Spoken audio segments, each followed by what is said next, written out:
AfterBuzz fans, welcome back to another episode of The Rookie. We're growing up. We're not rookies here, but we're talking about the Hawke. What's worse than being a criminal? Thinking like a criminal cop. We're talking about it right now on episode 6. You're tuned in to AfterBuzz TV, the ESPN of TV talk. Now, let the buzz begin. Bad boys, what you gonna do? What you gonna do when they come for you? Bad boys. We got two bad boys. What you gonna do? Yeah, it's your man Chaos J. And your boy, Mike Rips. What's up, guys? Welcome to the after show for ABC's hit The Rookie. And it's a hit.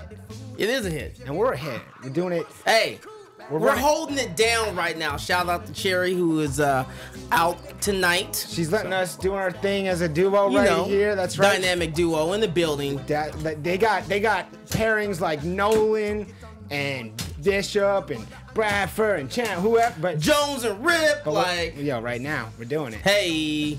That's right. We're not rookies. Tonight we're gonna talk about news and ratings towards the end of the episode and how it's going for the Rookie. But right now we're gonna start it off with tonight's episode titled "The Hawke."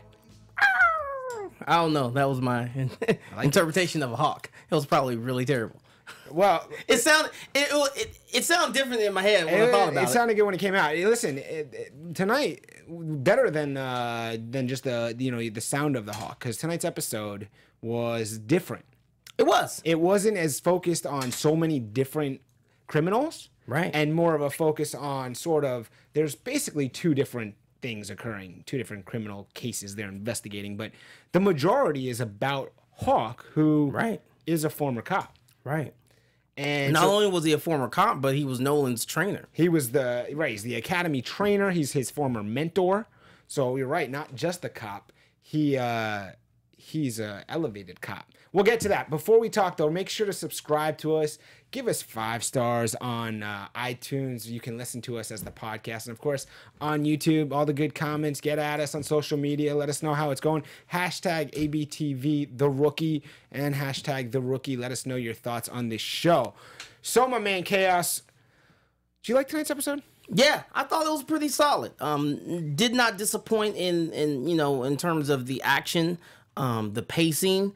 And I definitely liked I liked all the different plot lines we had, the different stories that we had going on in terms of the cases that they were dealing with. So it was a solid show today. And it seemed like plot line wise and storyline, they developed the Hawke character. They did. Big time in tonight's episode he's the central issue. So we start off, he's having drinks with Nolan. Right. They're just, catching up. And that's where we learn Hawke's having some issues. Yeah. He's been kicked out of his house with this wife, so he's living at a motel. But, you don't see how deep the issues are. You get a little foreshadowing that maybe something is more up than he's letting on. And Nolan, though, isn't sure. Right? So they developed that at the bar that night. And then we find out the next day that something's up. Not only do we find out the next day that something was up, but we essentially find out, and I would love for them to have to better highlight this in another episode, in a future episode. We see that pretty much the night shift is trash. They do not do any real police work, as the sergeant said itself. Let the day shift show the night crew, how to do some real police work. They're trash because, for all intent and purpose, everything that we're seeing in this episode was pretty much left over from the night that the night shift didn't get to. Yeah, and and they were, granted, not saying that they didn't have other things that were going on that were, of a high priority, but come on, man, there's more than one team. So what happened? What's going on? Because, we had, at least 2 balls dropped? 3? Yeah. It seemed like night shift took the night off. Low key, I like that. I see what you did there. I see what you did that there. One. All right, but let's talk about something we do learn early in tonight's episode, and let us know what you guys think. This is something that was interesting to me. Bradford and they're doing their investigation, Bradford and Chen, and Bradford's telling Chen about when you come into they're in the apartment and they're following up on a call and kind of giving you thoughts of how criminals think, right, and foreshadowing tonight's episode and sort of giving you a different look on the way that criminals think. He breaks out an acronym, DEAR, and what it stands for: deception, elusive, access, and repulsive. Yeah. And all the ways that criminals will use those adjectives to set up their hiding places or their put stuff where you won't expect it and do things that you wouldn't think of. And is there one of those words that you kind of connected more with, or were you just thinking, man, all of these? What'd you think about that? Because to me, it was interesting. It was interesting. I almost feel like I need to plead the fifth because I don't want to incriminate myself by saying which word I associate with.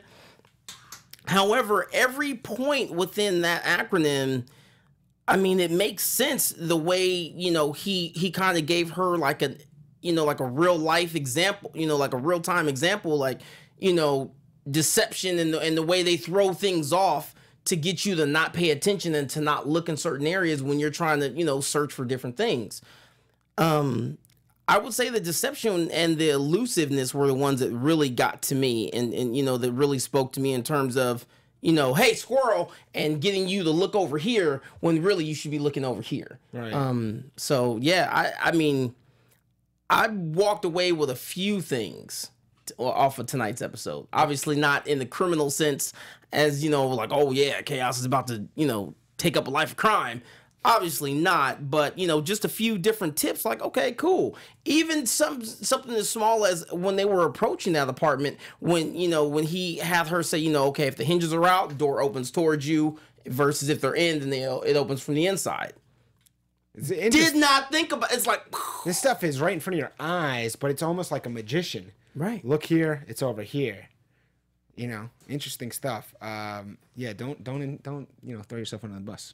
Yeah, not at all. We don't want them coming after you. Not at all. All right, so following this this moment, we then learn about Hawke and what's going on, and that we do that because Hawke's wife, you know, night shift didn't follow up on it, so day shift has to handle night shift's business, and they were, you know, they come to Hawke's wife, and it's Weston Lopez, right? Talking to Hawke's No, actually, it was.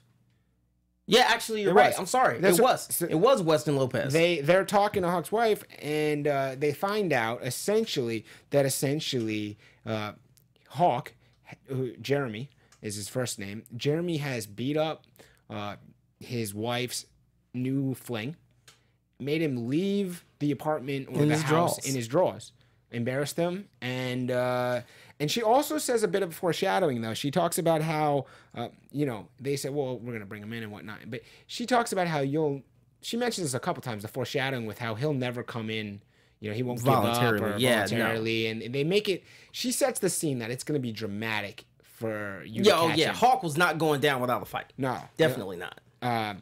So that's one case. We have the Hawke, which we've talked a lot about. The other one is where we have the scenario where we have our victim in the hospital.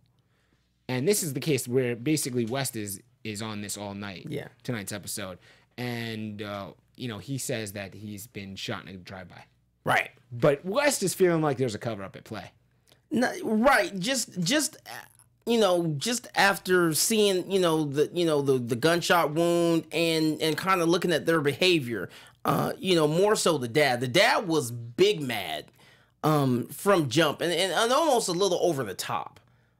Granted, not to say that you can't be mad, you know, and obviously we understand that gang violence is a very serious issue, and it, you know, it's definitely something that causes a lot of stress and or tragedy, and, you know, depending on what's going on, and that can bring out, you know, the strongest of emotions in anyone. However, I don't know, like, I just felt like his dad was putting a little bit of extra on it, so that kind of tipped me off as well. And I think the part that I found the most interesting was how we're seeing West develop his intellectual kind of investigative cop side. Yeah. Where he's taking the information that you're giving him and saying, something doesn't seem right here. Right, exactly. And this is why. You know, if you were shot from the back, it'd be over here. If you're shot from the front, it's over here. So he's developing. We still haven't seen the part with him handling the weapon, but separate of that, we're seeing the development in West's ability as an officer. Exactly. We'll get back to that, but this is then where we learn that it's time to bring Hawke in. Now that they found out from Hawke's wife what's up, there's a call out to Nolan to say, bring Hawke into the captain's office immediately. Nolan is supposed to know where Hawke is because Hawke told him he's staying at the hotel. So, of course, Officer Nolan, Officer Bishop, they roll up on this hotel. Right. And they're ready to, you know, of course, Hawke is just walking to his truck. He's just chilling. He's chilling, cool. No big deal. And he sees the cops. Nolan and Bishop come out, and they engage with Hawke. Everything is cool. Say, listen, we need to bring you in. No big deal. And Hawke then becomes aggressive and talks about, are we doing this, Bishop? He's not coming easily. And he throws out the trick often used of, let me just get my wallet out of the car, out of the truck. And Nolan, you know, Nolan's still a rookie, so Nolan's not sure. He's, oh, yeah, go get it. But not only that, but I feel like Nolan, I feel like his guard was down just because, you know, he knows this guy. He has a rapport with him. So that was another reason why Bishop said, okay, you go talk to him to try and just, you know, kind of smooth things over as we tell him that he has to come in. And I think he knew that. He knew that he could take advantage of Nolan's, you know, trust. So it's starting to seem like to me that even though we're noticing how great of an officer Nolan is becoming as the rookie, there is a side of Nolan that allows him to get into much deeper situations because of his naivety. Exactly. But anyways, for another day. So as he's getting his wallet, he proceeds then to start the truck up and immediately escape by ramming into the police cruiser, and then escape. And I'm guessing he had to have had like push to start because it was fast. He got in that car. I feel like, okay, you're going to get your wallet. You don't need to get completely in your truck to get your wallet. So that would have been the first indicator, like, yo, he's about to try something. Yeah, I didn't necessarily see that one coming. I thought that when he was going to go get his wallet, he was probably going to, you know, pretend to go back to the room or run off. I didn't see him backing into their vehicle. But again, we see that, you know, not only is he, you know, a seasoned cop, he also knows how to think and act like a criminal if necessary. And now he's combining the two. And using it to his advantage. Cop knowledge, the criminal knowledge. And they tell us later in the episode what's worse than being, you know, just thinking like a criminal is being a criminal cop. Criminal cop. You're getting that double layer. Gangsta. We find out a little bit about Hawke's time of service in, you know, in the academy, and as an officer, we find out that he had 46 letters of commendation, right, and 21 complaints against. Right. So both ways, he, you know, he's getting a lot of good things, but a lot of negative feedback. So you know, he's hot mentality. Right. However, however, the one thing I want to know this is because we know the sergeant is a hard ass, and the sergeant kind of to me felt like he was kind of in Hawke's corner. That's right. Almost like he's covering that, you know, if up. you really do, I don't even want to say he was covering it up. More so just, you know, he's like, look, yeah, he's got 21 complaints, but if you do real police work, you're gonna get complaints. And I kind of felt that. I was like, yeah, that makes sense to me. So this is a great time for you guys to let us know what you think. Are you with Chaos, what he's saying? Do you think as someone that's getting into a lot of action, you're gonna end up in situations that are not ideal, as the same way you're gonna end up in situations that prove how great a cop you are? Because I kind of think what you're saying is a good point. And so when you're out there, let us know in the comments as you see this if you agree. Give us a shout. If you don't agree, tell us why not. Why you wouldn't get any complaints against if you're being a real cop. I mean, people are not going to like you if you're arresting them and shutting it down. Something that we're not shutting down, that's AfterBuzz TV. Oh, that's right. What's up, AfterBuzzers? Look, our network produces after shows for nearly all of your favorite TV shows.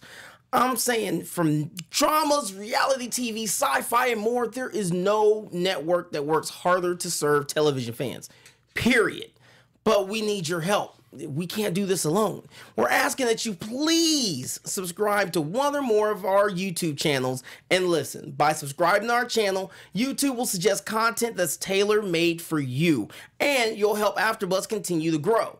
Now, if you're worried about pesky notifications, don't be, because they're optional. We will not blow you up, okay? Now, hit that subscribe button for this channel, and then check out our other AfterBuzz YouTube channels as well. Let us know how you did in the comments, and we'll thank you on air. That's right, live shout-outs on the air. For now, thanks for being the best fans and for helping us be the ESPN of TV talk. Shout out live on air. That's right. Like Chaos said, I'm going to give a shout out to Chaos right now because that was a good read. Thank you. Thank you. Yeah. Make sure you're following us on AfterBuzz on social media. Keep up with us. Brings us back into the rookie where we now are looking for Hawke. He's escaped. Right. Yeah. And interestingly, he's officially a fugitive. He's a fugitive. He's on the run. And now we think we're on to him. Right? Right. Now, I want to say something real quick, and this is obvious. This is one of those things, Captain Obvious, but just to take a step back, now, granted, what he did by going and barging into his house, so to speak, beating up his soon-to-be ex-wife's boo. Granted, yes, those are all things that are definitely serious offenses. However, we know that, cops protect their own. And I feel like had he just been cool and went in and talked to the captain, it would have been, he would have had some kind of punishment, but it wouldn't have gotten to the level that it did. You're talking, he's escalating something that's maybe a slap on the wrist. Right. Into something that's full-fledged. Now your wrists are cuffed. And you're doing time. And you're doing something serious. Because now you've crashed a police cruiser. You're running from the car like this. Now you've escalated this to a more serious note, and it's going to continue to escalate. And so now we're looking for Hawke, but we think we found him because we're tracking it. We're tracking him, right? Of course, we're tracking his cell phone. We're tracking him, right? We're the cops. We're not rookies anymore because we're episode 6. We've been doing this. So what happens? Like, well, he's right here. Right? I mean, Bradford gets the ping that he's right here. So they roll up and there's just an empty, I don't know if you call it, like, it's not really an SUV, but it's not an RV yet, right? It's in between. Right. They knock on the doors and say, this is where he's going to be. They're calling for him, and out comes just, some random strangers. Dude, yeah. When then they ask, have you seen Hawke? Was he in your vehicle? He wasn't in the vehicle, but they saw him at the motel in the morning. Don't know why. That's another story. Come to find out, that's where Bradford's thinking, you know what? He's probably setting us up. And he was, because he planted his phone. He planted his phone in the front, underneath the hood. Which was smart. Which is smart. Taking notes. And now it's time where they're saying, okay, now we got to really, really think second, third level on this. Yeah. And figure it out. So at the same time, this is where we find out the investigators kind of have an idea that maybe is Nolan in on this. That's what the investigators are giving us the thought, right?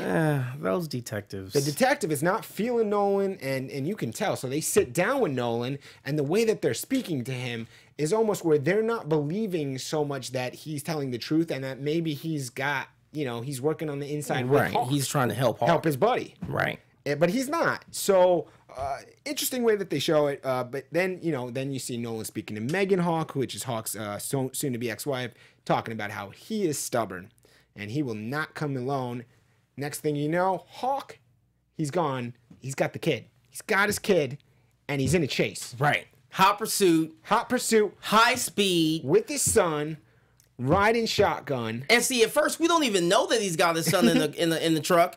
And then the captain's like, just do the pit remover. And they're saying he's going at such a high rate of speed, and the vehicle is so heavy it's going to flip. And they're like, this has got to end.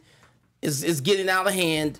Go ahead and do the pit maneuver. And then right as he makes that turn, we see the son, and Nolan, quickly does the swerve to not pit him, and yeah, and we haven't even mentioned that Hawke has also thrown a smoke grenade. Oh yes, that's right.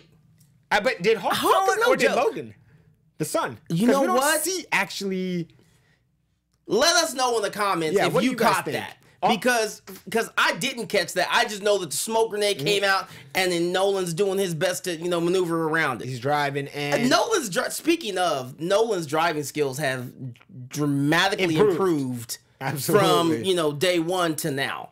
Yeah, they have. And also, I would have liked to see what happened. How did Logan get into the vehicle? It would have been nice to see a little, where did he pick him up? Was he at school? Was he at home? He just grabbed him out?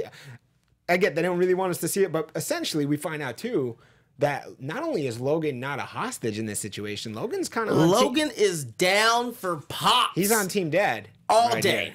All day, yeah, because as we see Nolan trying to, again, de-escalate things and kind of, you know, talk some sense in the Hawke, you know, he says something. There's something, well, yeah, but there was something like, you know, take me off of this so that his son doesn't hear it. And he's like, no, my son needs to hear it. And then that's when the son takes it and says, you know, yo, I'm riding with Dad. We're in this together. So anything that happens to me is going to happen to him. Wow. Or anything that happens to him is going to happen to me. That's right. Yeah. So that changes our situation to a degree. It does. Because now we've got Logan. And we're going to pause on that because then we're going to flip back to the hospital, right? Tonight's a moving episode. We're moving in and out of a chase. We're moving in a hospital. We've got the hospital, but let's not forget about the easy quick collar that we had. That's right. Where they go to the you know, the murder witness's house, and he's like, "Oh yeah, I can do one better. I can show you." And then they go, and he has the criminal in the trunk tied up, and then the murder weapon, you know, still with the evidence, you know, on the table. Yeah, that's that was kind of clutch. Okay, I'm sorry. I just had to throw that in there real quick. I'm glad you did. And that's a great point because I probably wouldn't have said anything. Chaos to the rescue. And so they're in it together, Logan and Dad. We're at the hospital where West is doing his interrogation, and he is definitely now convinced that something else is up. Right. And at the same so is Lopez. Yeah, they realize, they know, look, there's something shady going on, shady business at the hospital. And to finish the hospital part off, we kind of see then essentially a stabbing occurs. Right. Well, yeah. So you see Lopez start to ask the dad questions, and you know, again, he's just, you know, he's kind of like, okay, he's real defensive, and you know, I said what I said type deal, you know, and you know, meanwhile, West is talking to the son, and he's asking like, okay, so you know, tell me some more, explain to me this. He's kind of trying to, you know, poke holes in, you know, in his story, or find, you know, or kind of reveal the holes in you know, the son's story. And then we see this dude out of nowhere come and start yelling at his dad, and the next thing you know, shank, prison style, in the hospital, in front of the cops, in front of the cops, like that. I mean, why not just go in there and get it? Like, you're mad, like you know, as we come to find out, you know, the guy was Everett, which was the you know, the boyfriend of the son, whose name I don't know, so throw that in the comments if you do. And why not just come in there and, you know, I can see you're mad. Why not just come and try and fight the dad? Why'd you have to stab him? Like, did you really, my thing is how do you think these things are going to end? You thought you were just going to shank the dad and get away? And like, that's not going to happen. No, in front of the cops, in front of the cops, and even if the cops weren't there, like, you're not going to just be able to just run in the hospital, shank somebody, and then run out. I mean, the likelihood of you doing that and getting away and not being seen or apprehended is really slim. Yeah, slim to none. We're going to tie it all together here because West offers wisdom at the end. Wow! West coming with the nuggets of knowledge. That's right, the nuggets. Man. So tell us what you guys thought about West's wisdom, where he talks about you can't choose your father, but you can choose how they shape you. And interesting, really taking West to tonight's episode, a big move for West being super. Shout out to Titus. Wisdom, super intellectual.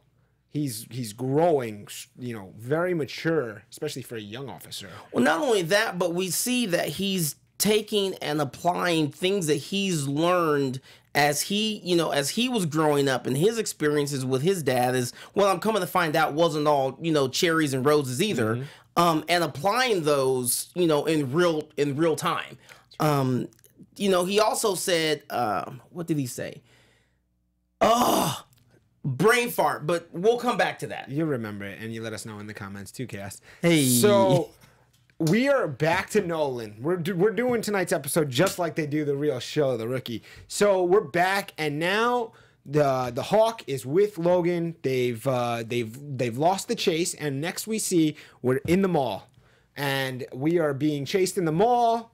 As I'm talking from Logan and Jeremy's standpoint, and basically, they go into a store, shut the gate down like when you close the store, And now Nolan is talking through the gate to Hawke with his son, trying to, you know, listen, we can get you out of this. Don't make it any worse than it is. You know, stand up, let your son be okay. You don't want to get him in trouble, and you want him to be safe.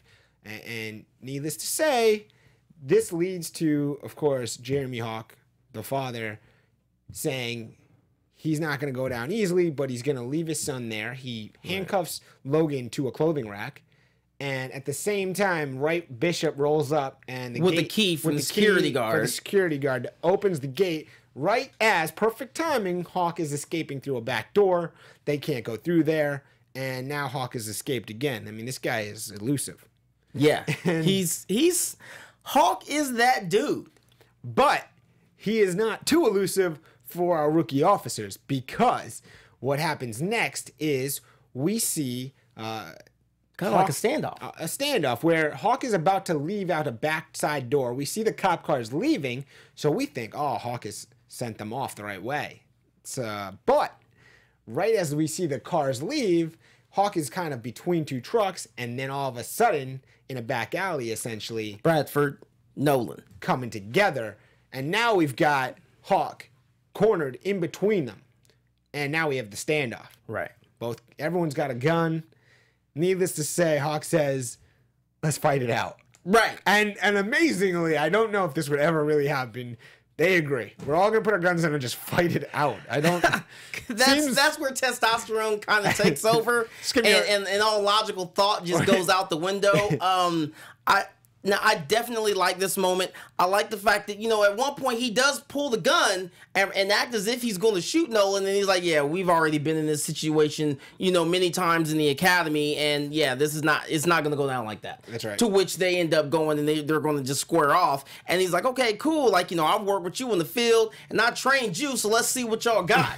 And Hawke is low key. He's that dude. Hawke is low key, but he's definitely high key when it comes to his fighting skills, because he decks basically both of them. Yeah, and you think he takes both of them out, and you think he's about to escape this situation, but this is where the highlight for me of tonight's episode. Bishop and Chin for the win. That's right. They come from behind these trucks, right, and they hit a double shot. At first, you get the pepper spray, all up in the face, followed by the electrical taser shots. Exactly, man. The teamwork that was beautiful. Yeah, like as soon as he came up from decking Nolan, Bishop was right there with the pepper spray, and then Chin just followed through with the tase. I was like, nice. That was a nice 1-2 from Bishop and Chen. And I think what they did best about this in tonight's episode, and one of the better arrests of all season, is the way that you had no idea that Bishop and Chen were there. No. At least me. I didn't think they were there. Like, I didn't even see that coming at all. Right. Because she says, you know, I forget what she says, but basically she says something along the lines of, you know, you guys were supposed to do this, not try and fight him. Yeah, exactly. It feels like lately Bishop is always there to clean up some mistakes. Yeah, she's definitely capable of cleaning up everybody. She's kind of letting Nolan go. She's there to oversee, right, and but she's always cleaning it up somehow at the end. So there's always a lesson when you deal with Bishop. Now, let me just jump back to West, okay, because I lost my train of thought. So he said you shouldn't have basically you shouldn't have made chosen a permanent solution to a temporary problem. That's right. And that's basically what he did, because we find out, which you were probably getting ready to segue into, was that the son got into it with his dad over him being gay, and there was a kind of like a tussle with this gun, and that's how he ended up getting the gunshot wound to the head. Exactly. Or the graze, or whatever it was. That's right. And that was a great piece. Glad you came back to it, because that was another good part of wisdom that is so true. Yeah. Right. So Hawke is in custody. Right. Who knows what's going to happen to him? I hope we see more of him. You think we see more of him? I would, honestly, in an alternate version of this episode, I would have liked for him to have gotten away. And then come back for another episode, And then come back for another episode. I was thinking the same thing. Because at this point, I'm not sure what purpose it would serve to bring to even have him in another episode, because he's going to be in jail regardless. At this point, there's not really too much to unless he escapes. This guy's good. I mean, he is good, but I don't see that happening. It's just a matter of what else is there. I mean, he's done, and I don't really think there's anything that's going to happen that's going to allow him to get any kind of redemption, because, you know, pursuit, resisting arrest, assaulting officers, multiple officers. I mean, I'm sure there's some other stuff that he's done. So this is a great time to involve you, the listeners, or the watchers, both. Let us know in the comments. Did you like Hawke on tonight's episode? Did you think that he was a great cop and foe for the Rookie episode 6? And would you like to see Hawke come back if magically he could somehow come back? Would you like more of him, or did you just get enough? I think, just real quick, that now that I think about it, they could bring Hawke back, and if nothing else, they could give us some flashbacks. Flashbacks, because I would love earlier Hawke in his heyday, when he was out in the field, and even when he's training. Yeah. Like I would love to see Nolan in the academy, because we don't see that. We see Nolan after he's completed the academy. Yeah, this is a very good point. We could see flashbacks. Writers. I'm just saying. Season 2. What we may have seen at tonight's ending part of tonight's episode was maybe for some foreshadowing of a continued potential romance or something, because Lucy got Bradford's money clip, right? Okay. Bradford, when he was making the arrest, was not paying attention, and also didn't remember what he had given the information. He had told about where he stashes his, and then that was another tip. I don't really personally carry a wallet around. A lot of stuff I carry in my front pocket, but even still, I'm like, that's kind of a good idea. So if somebody someone will give me your wallet. Okay, cool, boom, here you go, and you run off, and that's all there is to it. Well, I hope that Bradford has good credit at the bar, because he's going to need it to pay for those drinks. That was smooth on her part. Or he's washing dishes. We're going to have to watch for that as this continues. But please, go back to, you made a remark about a budding romance. What do you think? You think? I don't know. I mean, it seemed like they might. What do you guys think out there? Let us know. Please let us know. I've already made it clear. I am team Chin and Nolan all day long. I'm really pulling for them to get back together. Screw Antonio the fireman. Stay as far away as possible. And I do want Bradford to get something cracking, because he needs to get his mind off of his wife that's way far gone. But I don't want it to be Chin. Yeah. Let's talk news quickly about the Rookie and what's going on with AfterBuzz TV News. So the ratings for the Rookie continue to be stable and at a good point. We have already informed you guys and known that the Rookie's got a full order for the whole season. Booyah. I was reading some reviews, and they're talking about this being one of the hits for ABC in this season, and that they're hoping that there'll be future seasons for sure. I saw one tonight about from Up Rocks talking about the simplicity of it is really in a nice thing, and that not only being an LA-based show, they're actually filming in LA. Is right. People are enjoying that. Looking at some of the ratings as far as just reviews on IMDb, the rating for the Rookie's 8 out of 10, which is nice. It's nice. That's good. Rotten Tomatoes get it 70%. Okay, that's basically certified fresh. The TV.com 7.4 out of 10, and Google users like this TV show 97% rating. Nice. It's a solid show. Like, for me, I like it, and I liked even before the show actually premiered, just the concept and the premise. I'm like, I can get behind this. Right. I personally have never really watched a Nathan Fillion show before, because I didn't really get into the castle. Not that it was bad, I just didn't get into it. But I like him. He's a great actor. He's a very likable guy. You can definitely get behind him. I don't know, man. I'm all in on the Rookie. I like it. I definitely want to see more seasons. Are you guys all in? I mean, if you're watching, you're all in on us. But are you in on the Rookie season 1? Let's do predictions. All right, let's go. We did news. We'll do predictions. And now, your AfterBuzz TV. This is normally where I get to throw in Cherry, you go first because ladies first, but Cherry's not here. So I'm going to throw it to you, my man, Cass. All right, let's go. Okay, so again, I'm Team Lucy, Team Nolan. So I'm hoping to see something happen there, some kind of development. And what else? So you good? Yeah, I'm good with that. Let's just leave it there. I'm keep it really simple. Keep it simple. Team Nolan, Team Chin, together. Again, that's what I want to see. I like the simplicity because it's going to fall into what I'm going to say here. Hey. I think we're going down a different path here. And I think it involves Nolan and potentially the big commander. Oh, okay. Because I'm glad you said that because right there. I thought there was something there too. A little bit First off, going on Captain right is there. fine. Hey girl. You know, there's a little flirting. Yeah, because and you know what? If nothing else, it would be age appropriate. Now, granted, there's the issue of fraternization and the fact that, you know, it's inappropriate for the workplace given their roles and whatnot. I'm telling you, that's where I'm putting my. You know what? I'm buying all the stock on that right now, early. Buying early on that one.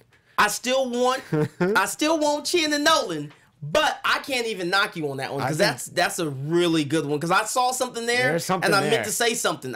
I'm just like, they're she's got a soft spot. Remember, she was the one that was gunning for him when the sergeant was like, "Yeah, this is not gonna work." Yep. Well, you guys let us know what you thought about our predictions about tonight's episode. Don't forget, rate and review us. Give us 5 stars. Leave us comments. We'll be here every Tuesday. Cherry's back next week. Tell them where they can find you, Cass. All right, real quick. You can find Cherry at Cherry_LA. Okay? And that's pretty much everywhere. Meanwhile, you can find your boy, Chaos J, KAAOS. Oh, let's try that again. You can find your boy, Chaos J, KAAOSJ, on Twitter, or you can holler at me on Instagram, Chaos_Jones3131 flavors. Let's get it. Love it. And I'm Michael Rippey. You can catch me all over social media at Mike Rips, MIKERIPS. We will see you next week for another episode of ABC's The Rookie. Till then, peace out. Our founder, Keven Undergaro, Phil Svitek, and me, Maria Menounos, would like to thank you for tuning in to AfterBuzz TV. Remember, we're not just the first, we're the biggest in the world, and we're the only destination for all your favorite TV shows. Whatever you crave, we've got it. So go to AfterBuzzTV.com and check out our lineup. Buzz you later. The views expressed herein are those of the hosts only and do not necessarily reflect the views of AfterBuzz TV or its owners or principals.